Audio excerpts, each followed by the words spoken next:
Hey, welcome to Freedom Talks. So all of you guys in here know that I'm Tabatha Austin. For those out there, they may not. I'm a facilitator here at John 3:17. I came as a resident June 2019, loved it so much that I haven't left. And actually, the longer I'm here, the more of a vision God gives me. I've surrendered my life to ministry. I know that He plans to use me. And I know that each and every one of you sitting here can have that same hope and that same future. And I pray that He gives you that vision. So tonight, my topic is going to be loosely built around Jesus over everything. And what does that look like?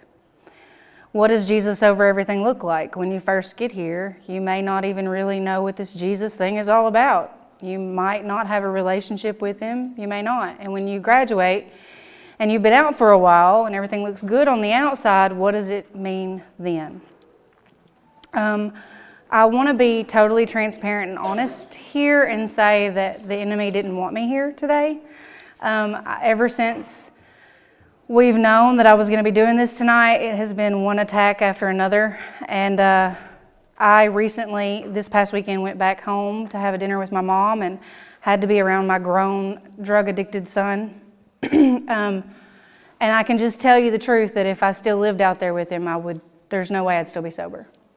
And then even today, as I've been focusing on this lesson, he broke into someone's house and stole their own gun that was loaded, held it to their head. So he'll probably be going away for a long time, maybe. But he'll be safe tonight. So just pray for him, please. Anyway, I want to bring that up because I can tell you as a preface to this that my son was my idol until I got here. He was what I wanted to do the best for. He was the person I wanted to put above everything, and I caused him a lot of harm. And so we'll get into that. But the good thing about God, once you start to follow Him, Romans 8:28 promises us that He'll work all things together for the good of those who love Him, to those who are called according to His purpose. So even when the enemy has intentions to cause trouble or to throw things off, God's going to turn it for His good. Okay, so the first scripture that I really want to kind of go into is Matthew 22:37 through 40. And I'll read it, and you guys just kind of think about it as we're talking. You must love the Lord your God with all your heart, all your soul, and all your mind. This is the first and greatest commandment. A second is equally important. Love your neighbor as yourself. The entire law and all the demands of the prophets are based on these two commandments. So what does that mean, heart, soul, and mind? Well, when I got here, I just had to choose to love the Lord my God with my mind. I knew that my decisions, my actions, the way that I thought I needed to live my life ruined everything, and it got me here. I mean, how many of you thought you would be in a year-long program, in a year-long rehab? You know, you didn't just sit at home one day back when you were dreaming of what your future was going to be like and be like, you know, I think I'll go to rehab. But the thing is, if you're here and you're sitting here, God has you here for a reason. He has put you in a place with still waters and green pastures. He has picked you out of the mud and the mire and said, I choose you. You didn't earn it. You didn't ask for it. He said, I choose you, and I'm going to sit you still and give you an opportunity to learn a new way. So when you first get here, when you're brand new, choosing to love your God with all your heart, your soul, and your mind, it might just be your mind. You know what? I didn't know what I was doing out there. I don't know the right way, so I'm going to listen to what you guys say. I'm going to try this routine for a while. I'm going to follow these rules I don't agree with. I'm going to even be in blackout and not talk to my family and not talk to my kids. I'm going to do it because I know that I don't know what I need to do, or I wouldn't be here. And that's what it can look like at first. You know, maybe you don't have the relationship yet. Maybe that's not even what you need to focus on. You need to focus on staying here and being committed to doing something different. Because your way is not good, or you wouldn't be here. My way is still not good, and I've been here since 2019. So for the new girls, I have 2 verses that I think you guys should stand on. And honestly, this is going to be good for you even long after you graduate. I tell these verses to you guys a lot. I even have one printed on the church desk in there.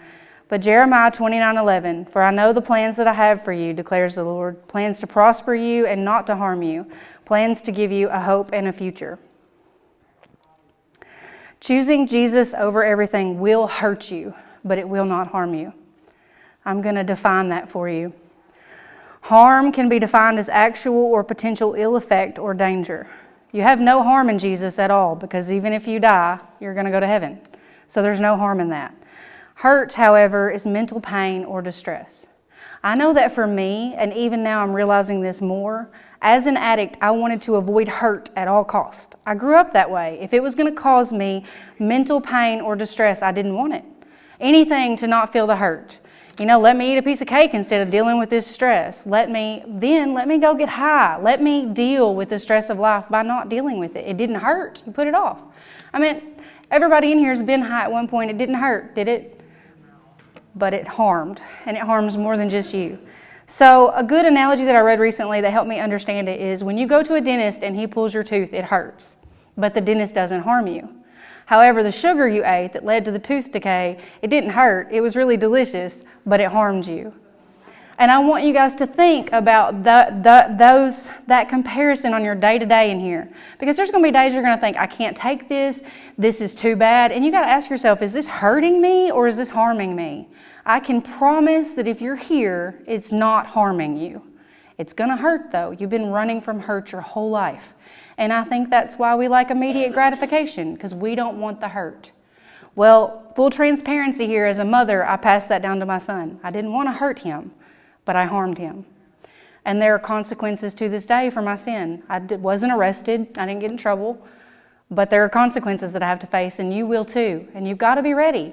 It might not be when you first graduate. It might be 5 or 6 years afterwards. But you're going to have to face what has happened, what harm has been caused by you avoiding hurt. But the cool thing, and I don't really have this listed, but it's true. The thing about it is once you've stayed here, you've learned a new way, you'll start to develop this relationship with Christ. The hurt's not the same anymore. The hurt's bearable. It's doable. You realize that this place isn't your home. It's temporary. You're just a visitor here. You're just passing through. And you have such a hope for a future, a place where there's no pain, there's no hurt, and there's no harm. And I can just say it's a strength that you can't describe because it's not your own. It's otherworldly. So in the past, even just with some news like this, I would have made a decision like, oh, well, I can't deal with my son being that way, so let me escape by getting high. Well, that really would have helped things, wouldn't it have, But that's the way we think. But now I'm like, no, let me fast. Let me pray. Let me cry out to God. Let me surrender this because I can't do anything. Only He can. And if He wants him where he's at, that's where he needs to be. Okay, and then going back to Jesus over everything. It seems really easy. You just choose Jesus over everything, right? It does, right? But it's not. Every second by second, we have to fight our fleshly nature. When you first get here, that fleshly nature can look like going off on your roommate for snoring. Just pulled that one out of my hat. Or getting so mad that you cuss and scream, or even walk because your roommate took too long in the shower. Or it can look like choosing to gossip about what you see another sister doing. And the longer that you're here and the more that Jesus gets into your heart, which that happens through the Word, He'll refine your soul and your convictions. And then you'll realize that you have to choose Jesus over pride. You have to choose Jesus over comparison. You have to choose Jesus over jealousy, Jesus over envy, Jesus over sexual pleasures outside of marriage. You have to choose Jesus over literally everything. And you will not win at it. You will fail more than you win. But that's where God's grace comes in. And thankfully, He chose us so that we could run back into His forgiveness every time that we mess up. I feel like I'm going through this a little too fast. Thanks. So I have something that I've already mentioned my son and everything. I want to talk a little about idols. The Bible talks a lot about idols, and when I would first read Scripture, I would think a lot about like pagan gods, like little wooden carved gods, or in my mind I would think things we don't usually see here right now, that is kind of in the past, but it's not. The New Testament is very clear. In 1 Corinthians 10:14, he tells us to flee from idols. And in 1 John, he says, dear children, keep from idols. So what do idols look like now? What are some idols that you guys could have in the ministry? Well, you can have the idol of, I got to get home, I got to get to my family. I got to get to my kid. I got to get out there and make sure that this man still loves me. I've got to get out there to this job to make enough money. Whatever the I is in, that can be an idol. I heard in secular rehab that I went to, one of the only things I got out of it, well, two things I got out of it. It's not all about you. That was a wonderful lesson. And whatever you put first before your recovery, you will lose first before your recovery. But here's the thing. It's not necessarily your recovery. Whatever you put before God, He loves you enough that He will remove it for you so that you will put Him first. And that's not the best way to do it. You've got to try and be intentional not to put any idols before God. So when you wake up in the morning, what is the first thing you're thinking about? When you have anxiety all day, what is it regarding? What is the one thing that you would run to or go after, or who is the one person you would talk to first and foremost if you were out of here? What is the person you want to live for? Is it God? This is the part that starts to change for you when you're about to graduate. When you're about to graduate, you're going to be face to face with decisions. Do I want to choose an idol over God, or do I want to choose God and go for what He's telling me to do? Do I want Him to lead me into transition, into ministry? If He leads you back home, He leads you back home. We can't say that that's bad. Only God knows.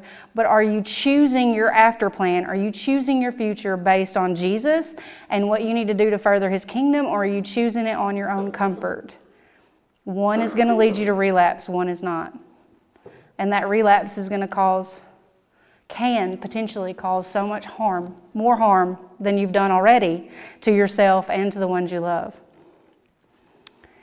And I know that for me, I can make food an idol a lot. I can make laziness an idol. I could even make my husband an idol quite a bit. I work really hard not to do that, but the truth is, sometimes I'll have idols in front of my face that I'm worshiping and I don't even realize it, but God reveals it to me, and when He does, I can't turn from that. I have to choose to put that down and chase after Him first. So, what's it look like after you've graduated for a while? After you've graduated for a while, you look okay on the outside. You've probably had some big life changes, some blessings. You may have restoration in your family. You may have a career. You may be in college. You might be running a ministry. Everything looks good from the outside. But what is going on in here? So after your life has been restored, you're not out there getting high, you're living a pretty sober life, you're deciding to do the right thing, and you're living a good life, how are you choosing Jesus over everything then? Well, at that point, no one's going to know except for you and Jesus. No one's going to know if you're choosing the right motivations or not. And in fact, you have to pray a lot for Him to reveal the truth, for Him to reveal what you really need to be chasing after. So, this is one of the things I have on for you guys whenever you're in here, and just everything else, and this is throughout your everyday. Your decision to choose Jesus over everything can be, do I stay or do I go? Do I choose Jesus or do I choose comfort? Do I gossip or do I not? Do I choose Jesus or do I choose to give the enemy a foothold? To people please or tell the truth? So a lot of people, including myself, felt like to avoid hurt, I could people please. I won't tell people the things that hurt them. I'll tell them the things that make them feel good. That's not good. God wants us to tell the truth. We have to tell it in love, but we have to tell the truth. We have to rejoice in righteousness and call out unrighteousness. What about to ignore what is right and not do it? So if you have something tugging on your heart that you know you need to do, you know it's what you need to do, and you choose not to, then you're not choosing Jesus over that moment. You're choosing comfort, be it for anxiety or whatever else. We make these choices throughout all of our days, and the only way that we can ever depend on the right choice is daily scripture time, daily prayer, getting to know who He is, allowing His Word to come in and separate our flesh and make us like Him, because we can't do it on our own. And I have officially ran out of everything to say that soon, so let me just not look at my notes so much. So all day today, I've been thinking about what was going on with my son, and all day I've had several of you come up and talk to me and share with me and everything else. And there was a time in my life where I couldn't have gotten past me to listen to you guys. It was just all about what I was feeling and what I was going through. And that's something that Jesus has done for me that's amazing. Now I need you guys to need me throughout the day. I need you to want to tell me your stories. I need you to talk to me, because others are more important than me. And that didn't come from me. That's a change that's only from God. And it's hard. I have to fight my selfishness. But selfishness it leads to death. And I know that whenever I went home and came back, I spent yesterday in the bed just sick, like over everything that happened. I was sick physically and sick mentally. But I knew I had this ministry to come to, and I knew I had this family. And I know that I'm not alone. I know that each one of you guys has that same chaos and that same mess out there. And you forget what it's like, because you're in here and everybody's trying to do good. Everybody's joyful and happy. And even if they're getting on your nerves, they're still attempting to follow Jesus and get a better life and do the right thing. And you get out there, it's just not the case. It's just not the case.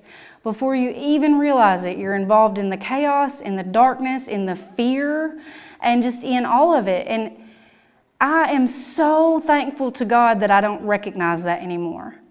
That I don't even, to me, I don't know what it's like to live with somebody who's yelling at me all the time, or to walk in and see drug pipes and drugs. Like, that's very unfamiliar to me, but it wasn't. Before I got here, I lived in that every single day, every minute, and was just trying to survive, but was almost dying in it. But I didn't ever even have a chance to have a logical thought of, this is not healthy, this is not where I need to be, I need to get out of this. I couldn't get me out of this. I had to cry out, and God got me out of this by bringing me here. And in order to get me out of that, He had to get me away from those people. And it's the same for you guys. But I know how the enemy can do. You can get here and you're like, oh, but that was so great. Or, oh, but I just remember how loving my kid was. Or that ex-boyfriend, he really loved me out of everybody. Everybody else was so horrible to me. But not really. Because by the time you get here, you don't even know what love is anymore. You've got to relearn it. And then you have to hold everybody from your past to that measure of what is this new love, because that's not it. If that was it, you wouldn't be here. You wouldn't be here. And I just remember thinking to myself that I was going to die in that. I was going to die, and no one was ever going to know me. No one was ever going to know who I was. And I cared about people, even in my addiction. But I knew that I was going to die never having actually helped anybody, and just lost and hurt. And the people I loved, they got a thrill out of hurting me. So if I would have graduated and said, which is what I wanted to do, Suzanne and I had a lot of talks, and I prayed a whole lot. The Lord moved my son to North Carolina, so when my grandson was born, I couldn't go out there and be with him. I'm codependent, I have to own that, and I would still, to this day, if I didn't have accountability, and more than just accountability in this ministry in Jesus, I have a purpose. And my purpose every day is to help you guys. And so when I look at you right now, and I see all your faces, some of you are, what am I doing here? Some of you are like, I'm asleep. Some of you are like, this doesn't make any sense. Some of you are like, yeah, anyway. It's all good. But when I look at you, all I can think about right now is the mugshot of my son, and it's not him. He looks depraved and like a maniac and insane, and I picture his little face when he was a sweet little boy, and I'm like, you all have people that are picturing that in you too. And this isn't just about you. It's not just about your hurt that you have to put aside. You've got to stop harming yourself and other people, because it just keeps going. And you can't decide to do that on your own. Only Jesus can do it. He is the only answer to anything, period. There's nothing else. And no matter what happens in this world, no matter what sicknesses you get, no matter what family members you lose, no matter what happens, He is still with you. He still loves you. He's still going to get you through. And the only thing you have to do is choose Him. That's it.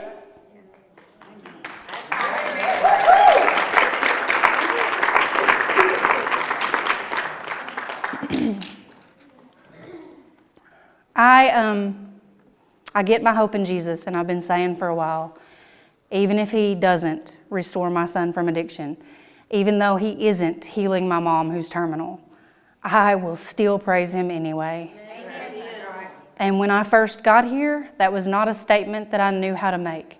Instead, my statement was, I will not manipulate my family anymore. I will not lie and pretend like this is a terrible place because it's pretty awesome. And I will not pretend that I know everything because I don't. I will just stay here and accept this new thing that I don't even really understand. And I'll see what this is all about. And I'm still here. And each and every one of you can do the same thing. I could go on and on and on and on with the list of blessings that the Lord, things he's allowed me to do. By the time I got here, I never in a million years thought I would finish my degree. I had given long up on that. As a matter of fact, I'd been hearing voices and was completely insane for years before I got here. They said I was schizoaffective, whatever. I was drug-induced and traumatized out. But those blessings for me aren't important to list, but it's just important to know that each and every one of you has the same blessings in store in a different, like it's going to be described differently, but it's going to be tailored to you. Because God is super personal. He knows the desires of your heart. And when you put him first, when you don't let idols come in the way, when you choose to live, to flee from sin and follow him and seek him above all else, he will give you those desires. And a lot of you probably don't even know what those desires are. I didn't. I'm still shocked all the time. Like, oh yeah, you know what, God, I did want that more than anything in the world. Thank you. So I encourage you and I encourage anybody out there. You just have to keep going. Sometimes choosing God, sometimes putting him first is not necessarily going to be a heart. Oh yes, God, I love you so much. I feel this. I want to be here. It's going to be a choice. I know that you're God. I know that you're Lord. I know this, so I'm going to choose to stay. Sometimes it is going to be hard. It's going to be, you're overwhelming me. I feel you. I feel your presence. I see the miracles. I see all the stuff you're doing. That's the easy times. And then sometimes, I hadn't figured out the soul one yet, but I think the soul one might just be every day of our lives our souls long for him, and we can deny that or not. But what I'm saying is, we have to persevere. No matter how long you've been walking with Jesus, whether it's day 1 or it's day 30. I'm sure that Poppy still has trials that come up that test his faith, but he decides to love Jesus and put him first and not let idols come in the way. So I don't want any of you to ever get the thought that you don't have a choice in this, because you do. And for right now, your choice is to stay here. And another thing I'll just say really quick, and Lauren felt the same way, similar. But when I got here, I honestly wondered if I had died, because I had this whole event, and you guys will hear about it eventually, but I wondered if I had died and this was my waiting preparation place for heaven, because I knew I didn't get it right the first time. So I thought maybe it was like a different chance and I had died. So what I'm saying is, I thought this place was that good that maybe it was my almost entry into heaven, because I was like, this is great, man. I get food. I have a safe place to lay my head. Nobody's yelling at me. Nobody's condemning me. It's like I haven't even messed up. And I was just like, this is heaven compared to what I came out of. And it's true. It still is. But I could go out there. I could go out there and I could have one foot in the chaos so long that it just sucks me right in the pit. You can't do that. You can't do that now in here, and you can't do that out there. And a lot of you have toxic family members. You have things that you're not going to need to be involved with, and you got to practice boundaries while you're in here, because they will be necessary. They will be.